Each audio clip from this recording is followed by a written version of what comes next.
Hello दोस्तों, स्वागत है आपका आपके अपने चैनल स्टोरी टेलिंग में। अगर आप डरने और रोमांच महसूस करने के लिए तैयार हैं तो इस वीडियो को अभी लाइक कर दीजिए और ऐसी ही रोंगटे खड़े कर देने वाली कहानियों के लिए हमारे चैनल को सब्सक्राइब करना बिल्कुल मत भूलिएगा। तो चलिए शुरू करते हैं आज रात के सबसे भयानक सफर को। आंखें खुली रखिएगा। कोलकाता का हावड़ा स्टेशन अपनी भव्यता और भीड़ के लिए जाना जाता है, लेकिन उस रात सन्नाटा कुछ ज्यादा ही गहरा था। समीर, जो एक सॉफ्टवेयर इंजीनियर था, उसे अचानक मुंबई के लिए निकलना पड़ा। उसकी मां की तबीयत खराब थी और विमान की सभी टिकटें रद्द हो चुकी थीं। स्टेशन के काउंटर पर खड़ा समीर परेशान था। तभी पीछे से एक भारी आवाज आई, मुंबई जाना है बाबू, एक आखिरी गाड़ी बची है। समीर ने मुड़कर देखा। एक बूढ़ा आदमी, जिसकी एक आंख सफेद मोतियाबिंद से ढकी थी, एक मैला कुचा काला टिकट हाथ में लिए खड़ा था। कौन सी ट्रेन? समीर ने पूछा। कालचक्र एक्सप्रेस, प्लेटफॉर्म नंबर 0 से छूटेगी, बूढ़े ने जवाब दिया। समीर ने बिना सोचे समझे टिकट ले लिया। उसने कभी नहीं सुना था कि हावड़ा में प्लेटफॉर्म 0 भी है। जैसे ही वो स्टेशन के सबसे अंधेरे कोने की ओर बढ़ा, उसे एक पुरानी काले रंग की भाप वाली ट्रेन खड़ी दिखी। अजीब बात यह थी कि उस ट्रेन से कोई शोर नहीं आ रहा था और उसके डिब्बों पर किसी रेलवे जोन का नाम नहीं था। अध्याय 2, कोच B4 की विचित्रता। जैसे ही समीर कोच B4 में चढ़ा, उसे ठंड का एक तेज झोंका लगा। मई की गर्मी में भी अंदर का तापमान ऐसा था मानो बर्फ जमी हो। कोच के अंदर की लाइटें मध्यम पीली थीं, जो रह रहकर झपक रही थीं। समीर अपनी सीट नंबर 24 पर जाकर बैठ गया। उसके सामने की सीट पर एक परिवार बैठा था, पति, पत्नी और एक छोटी बच्ची। वे तीनों बिल्कुल स्थिर थे। उनकी नजरें सामने की दीवार पर टिकी थीं। नमस्ते, समीर ने कहा। कोई जवाब नहीं मिला। बच्ची ने धीरे से अपना सर घुमाया। समीर की चीख निकलते निकलते बची। बच्ची की आंखों की जगह सिर्फ काले गड्ढे थे। लेकिन अगले ही पल जब लाइट झपकी तो बच्ची बिल्कुल सामान्य दिख रही थी। समीर ने सोचा कि शायद थकान की वजह से उसे भ्रम हो रहा है। ट्रेन ने चलना शुरू किया। कोई सीटी नहीं बजी, कोई झटका नहीं लगा, बस खिड़की के बाहर का मंजर बदलने लगा। हावड़ा की इमारतें गायब हो गईं और उनकी जगह एक घना काला जंगल दिखने लगा, जो वास्तविकता से परे था। अध्याय 3, समय का खेल। समीर ने अपनी कलाई घड़ी देखी। रात के 12:15 बज रहे थे। उसने सोचा कि थोड़ा सो लेना बेहतर है। करीब 1 घंटे बाद जब उसकी आंख खुली, उसने फिर घड़ी देखी। समय अभी भी 12:15 ही था। उसने अपने फोन को निकालने की कोशिश की, लेकिन फोन की स्क्रीन सफेद पड़ चुकी थी। तभी टीटीई के आने की आवाज सुनाई दी। उसके जूतों की आवाज टक टक नहीं, बल्कि घिसटने जैसी थी। जब टीटीई समीर के पास पहुंचा तो समीर ने देखा कि उसका यूनिफॉर्म कम से कम 50 साल पुराना था।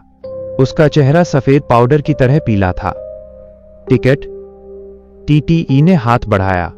उसके नाखून काले और नुकीले थे। समीर ने कांपते हाथों से टिकट थमाया। टीटीई ने टिकट पर छेद करने के बजाय उस पर अपने अंगूठे से एक निशान बनाया। वो निशान खून जैसा लाल था। अगला स्टेशन, मौत का घाट। टीटीई बुदबुदाया और आगे बढ़ गया। समीर ने देखा कि टीटीई जिस भी यात्री का टिकट चेक कर रहा था, वो यात्री धुएं में बदलता जा रहा था। अध्याय 4, गलियारे का खौफ। समीर अब बुरी तरह डर चुका था। उसने कोच से बाहर निकलने का फैसला किया।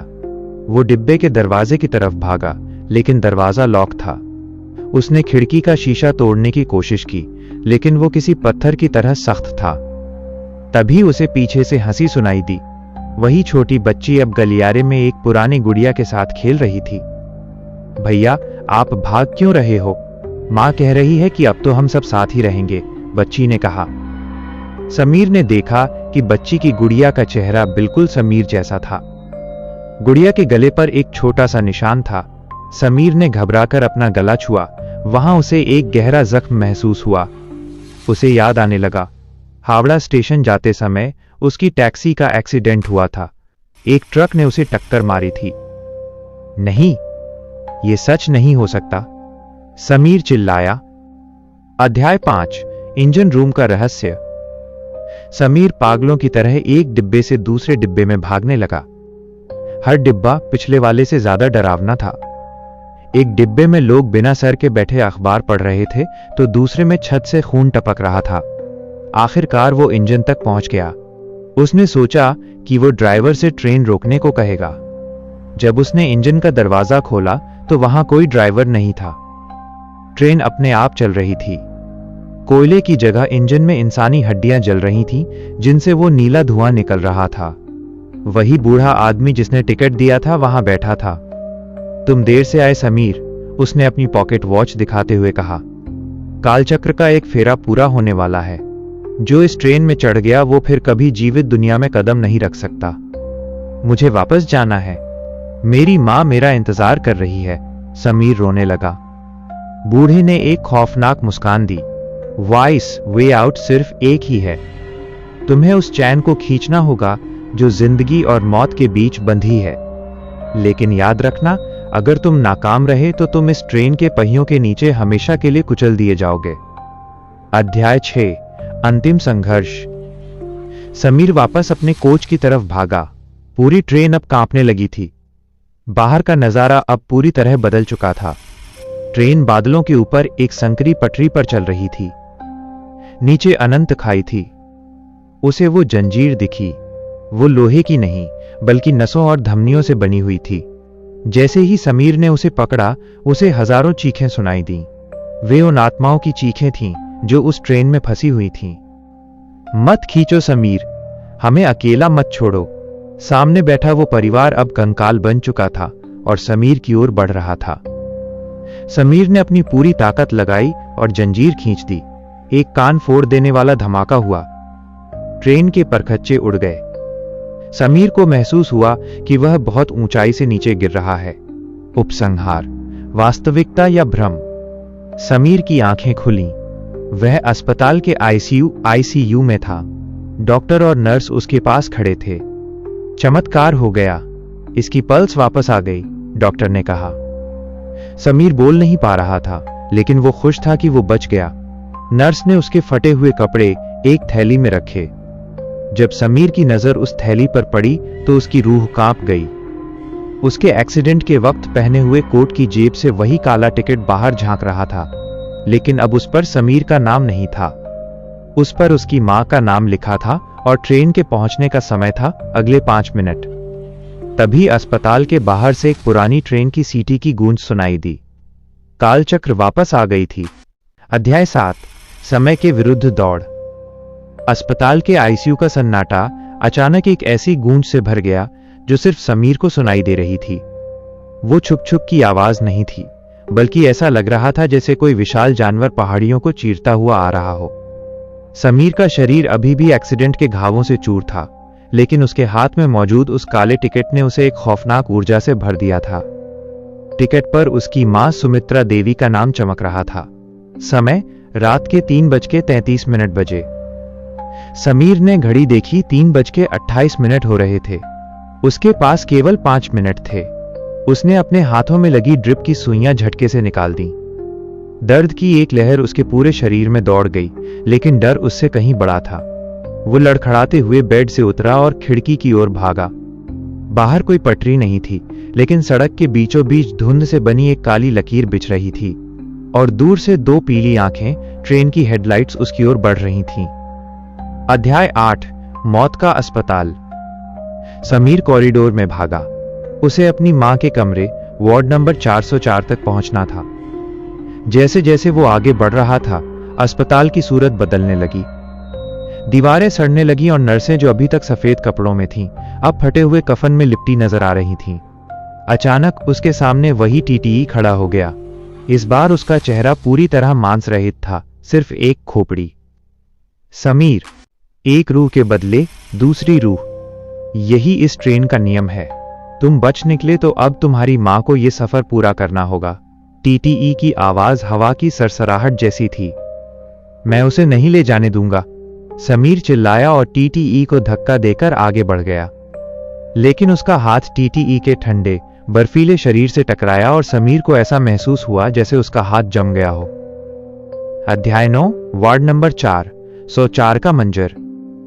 जैसे ही समीर अपनी मां के कमरे में पहुंचा, उसने देखा कि उसकी मां शांति से सो रही थी, लेकिन उनके बेड के चारों ओर वही नीली धुंध जमा हो रही थी जो कालचक्र एक्सप्रेस के इंजन से निकलती थी। कमरे की खिड़की अपने आप खुल गई। बाहर कोई सड़क नहीं थी, सिर्फ एक गहरा काला शून्य था और उसके बीच में खड़ी थी कालचक्र एक्सप्रेस। ट्रेन का दरवाजा ठीक खिड़की के सामने खुला। उसमें से वही छोटी बच्ची बाहर निकली जिसके हाथ में अब समीर की मां के चेहरे वाली गुड़िया थी। दादी का समय हो गया भैया, चलिए ना। बच्ची ने एक बर्फीला हाथ सुमित्रा देवी की ओर बढ़ाया। समीर ने अपनी मां को कसकर पकड़ लिया। नहीं मां, आंखें खोलो मां। तभी उस बूढ़े आदमी की आवाज गूंजी, समीर, तुम कालचक्र को धोखा नहीं दे सकते। अगर तुम उन्हें बचाना चाहते हो तो तुम्हें सौदे का पत्थर ढूंढना होगा जो इस ट्रेन के सबसे आखिरी डिब्बे गार्ड डिब्बे में रखा है। लेकिन याद रखना, वो डिब्बा इस दुनिया में नहीं बल्कि नरक के द्वार पर खुलता है। अध्याय 10, पाताल की यात्रा। समीर ने अपनी मां का हाथ पकड़ा और खिड़की से सीधे ट्रेन के अंदर छलांग लगा दी। जैसे ही उसके पैर कोच के फर्श पर पड़े, उसे महसूस हुआ कि फर्श लोहे का नहीं बल्कि चीखती हुई आत्माओं के चेहरों से बना है। उसे ट्रेन के आखिरी छोर तक पहुंचना था। वो कोच दर कोच भागने लगा। कोच C1, यहां लोग अपनी ही अंत्येष्टि फ्यूनरल का खाना खा रहे थे। कोच C2, यहां खिड़कियों से बाहर गिरते हुए लोग दोबारा छत से टपक रहे थे, एक अंतहीन चक्र। समीर के पैर भारी हो रहे थे। उसे महसूस हो रहा था कि उसकी अपनी सांसें धीरे धीरे कम हो रही हैं। जैसे जैसे वो गार्ड डिब्बे की ओर बढ़ रहा था, ट्रेन की गति इतनी तेज हो गई कि समय पीछे की ओर भागने लगा। उसने अपनी मां को देखा, वो धीरे धीरे जवान हो रही थीं, फिर एक बच्ची बन गईं और फिर वो गायब होने लगी। नहीं, मुझे समय को रोकना होगा, समीर ने चिल्लाकर आखिरी दरवाजे को लात मारकर खोला। अध्याय 11, गार्ड का केबिन और अंतिम बलिदान। गार्ड के केबिन में कोई इंसान नहीं था। वहां एक बड़ा सा पत्थर रखा था जो धड़क रहा था जैसे किसी का दिल हो। यही कालचक्र का केंद्र था। पत्थर के ऊपर लिखा था, जीवन के लिए जीवन। समीर समझ गया, उसे अपनी मां को वापस भेजने के लिए खुद को हमेशा के लिए इस ट्रेन का हिस्सा बनाना होगा। उसने उस धड़कते हुए पत्थर पर अपना हाथ रखा। एक भयानक बिजली कड़की। समीर को अपनी मां की आवाज सुनाई दी, समीर बेटा, कहां हो तुम? उसने मुड़कर देखा। उसकी मां अब बेड पर वापस थीं, अस्पताल के कमरे में। वे होश में आ रही थीं। लेकिन समीर अब ट्रेन की खिड़की के पीछे से उन्हें देख रहा था। उसका शरीर धीरे धीरे धुंधला पड़ रहा था। TTE उसके पीछे आकर खड़ा हुआ और उसके कंधे पर हाथ रखा। अब तुम इस ट्रेन के नए गार्ड हो समीर। तुम्हारा सफर अब शुरू होता है। अध्याय 12, अंतहीन इंतजार। अगली सुबह मुंबई के एक अस्पताल में सुमित्रा देवी पूरी तरह ठीक हो गईं। डॉक्टरों ने इसे चमत्कार कहा, लेकिन जब उन्होंने समीर के बारे में पूछा तो डॉक्टर खामोश हो गए। वो तो एक्सीडेंट वाली रात ही दम तोड़ चुका था माँ जी, नर्स ने दुख के साथ कहा। सुमित्रा देवी की आंखों से आंसू गिर पड़े, लेकिन तभी उनकी नजर अपनी हथेली पर पड़ी। वहां एक छोटा सा काला निशान था और हवा में उन्हें वही जानी पहचानी ट्रेन की सीटी सुनाई दी। मुंबई के रेलवे ट्रैक पर आज भी रात के 3:33 बजे एक काली ट्रेन बिना किसी शोर के गुजरती है। लोग कहते हैं कि उसके गार्ड के हाथ में एक लाल लालटेन होती है जिसकी रोशनी में एक रोता हुआ चेहरा नजर आता है। समीर आज भी अपनी मां की सुरक्षा के लिए उस ट्रेन का सफर कर रहा है जो कभी नहीं रुकती। अध्याय 13, अनंत काल का पहरेदार। समीर अब कालचक्र एक्सप्रेस का नया गार्ड बन चुका था। उसकी आत्मा उस धड़कते हुए पत्थर से जुड़ चुकी थी। महीनों बीत गए या शायद सदियां, इस ट्रेन में समय का कोई अर्थ नहीं था। समीर का काम था उन भटकी हुई आत्माओं को चढ़ाना जो अपनी मौत को स्वीकार नहीं कर पा रही थीं। लेकिन समीर के अंदर एक आग अभी भी बाकी थी। वो एक कैदी था और एक कैदी हमेशा भागने का रास्ता खोजता है। उसने गौर किया कि हर रात जब ट्रेन खंडाला की उस पुरानी सुरंग से गुजरती है जहां 100 साल पहले हादसा हुआ था, तो ट्रेन की गति 1 सेकंड के 1000वें हिस्से के लिए धीमी होती है। उस 1 सेकंड में कालचक्र की शक्ति कमजोर पड़ती थी। अध्याय 14, एक पुरानी सहेली की वापसी। समीर अपने गार्ड केबिन में बैठा था, तभी दरवाजा धीरे से खुला। वही सफेद फ्रॉक वाली बच्ची अंदर आई, लेकिन इस बार उसके हाथ में गुड़िया नहीं थी। उसकी आंखों के गड्ढों में एक अजीब सी चमक थी। भैया, आप यहां खुश नहीं है ना? उसने पूछा। समीर खामोश रहा। मेरा नाम माया है, बच्ची ने कहा। मैं 1926 के उस हादसे की पहली शिकार थी। मैं थक गई हूं भैया, मैं इस ट्रेन से उतरना चाहती हूं। समीर की आंखों में उम्मीद की किरण जागी। माया, क्या कोई रास्ता है? हम इस नर्क को कैसे खत्म कर सकते हैं? माया ने एक पुरानी जंग लगी चाबी दिखाई। ये समय की चाबी है। ये उस बूढ़े आदमी ने छीनी थी जो इस ट्रेन का असली मालिक है। अगर हम इंजन के उस धड़कते पत्थर के केंद्र में इस चाबी को गाड़ दें तो कालचक्र का पहिया टूट जाएगा। अध्याय 15 है, बूढ़े का असली रूप। समीर और माया चुपके से इंजन की ओर बढ़ने लगे, लेकिन कालचक्र को धोखा देना आसान नहीं था। ट्रेन के डिब्बे अचानक सिकुड़ने लगे। दीवारों से हाथ निकलने लगे जो उन्हें रोकने की कोशिश कर रहे थे। जैसे ही वे इंजन के पास पहुंचे, वो बूढ़ा आदमी, जो अब एक विशाल काली छाया बन चुका था, उनके सामने खड़ा हो गया। उसकी आवाज ब्रह्मांड की गूंज जैसी थी। मूर्ख, तुम उस चक्र को तोड़ने चले हो जिसे नियति ने बनाया है। अगर ये ट्रेन रुकी तो इसमें सवार हजारों आत्माएं शून्य में विलीन हो जाएंगी। तुम उनका अस्तित्व मिटा दोगे। समीर ने चिल्लाकर कहा, अस्तित्व तो उनका पहले ही मिट चुका है। तुम उन्हें मुक्ति नहीं, सजा दे रहे हो। उन्हें शांति मिलनी चाहिए। बुजुर्ग ने अपनी छड़ी हवा में लहराई और समीर के चारों ओर आग का एक घेरा बन गया। अध्याय 16 है, महासंग्राम। समीर ने हार नहीं मानी। उसे अपनी मां का वो काला टिकट याद आया। उसने अपनी जेब से वो टिकट निकाला। उस पर अब भी उसकी मां के आंसुओं के निशान थे। उस प्यार की शक्ति ने समीर को एक अजीब सी ताकत दी। उसने आग के घेरे को चीरते हुए बूढ़े पर हमला किया। माया ने चाबी समीर की ओर फेंकी। जैसे ही समीर ने चाबी पकड़ी, बूढ़े ने अपना असली रूप दिखाया। वो कोई इंसान या साया नहीं, बल्कि एक समय का राक्षस था जिसके हजारों हाथ और चेहरे थे। ट्रेन अब कांपने लगी थी। पटरियों से चिंगारियां नहीं, बल्कि बिजली निकल रही थी। समीर इंजन के उस धड़कते पत्थर की ओर कूदा। समीर, रुक जाओ। अगर तुमने ये किया तो तुम भी खत्म हो जाओगे। राक्षस दहाड़ा। समीर मुस्कुराया। मैं तो पहले ही मर चुका हूं, अब बस जागने का वक्त है। अध्याय 17, कालचक्र का विनाश। समीर ने अपनी पूरी ताकत से वो चाबी धड़कते पत्थर के सीने में उतार दी। एक अंधा कर देने वाली सफेद रोशनी फैली। पत्थर से खून की जगह नीला प्रकाश निकलने लगा। ट्रेन के डिब्बे एक एक करके हवा में बिखरने लगे। टीटीई, यात्री और वे डरावने साए सब एक शांत धुएं में बदलकर आसमान की ओर बढ़ने लगे। वे अब डरावने नहीं, बल्कि शांत दिख रहे थे। उन्हें मुक्ति मिल रही थी। माया ने समीर का हाथ पकड़ा। शुक्रिया भैया, अब हम घर जा सकते हैं। समीर ने देखा कि वह बूढ़ा राक्षस राख की तरह झड़ गया। ट्रेन अब पटरी से उतरकर एक विशाल सफेद सागर में विलीन हो रही थी। अध्याय 18, नई सुबह। मुंबई के एक छोटे से मंदिर में सुमित्रा देवी बैठी प्रार्थना कर रही थीं। आज समीर की पुण्यतिथि थी। अचानक उन्हें महसूस हुआ कि हवा में वही चमेली की खुशबू आ रही है जो समीर को पसंद थी। उन्होंने अपनी आंखें खोलीं। उनके सामने मंदिर के फर्श पर एक पीला सा फूल गिरा था। उसके पास ही एक छोटा सा कागज का टुकड़ा था। सुमित्रा ने उसे उठाया।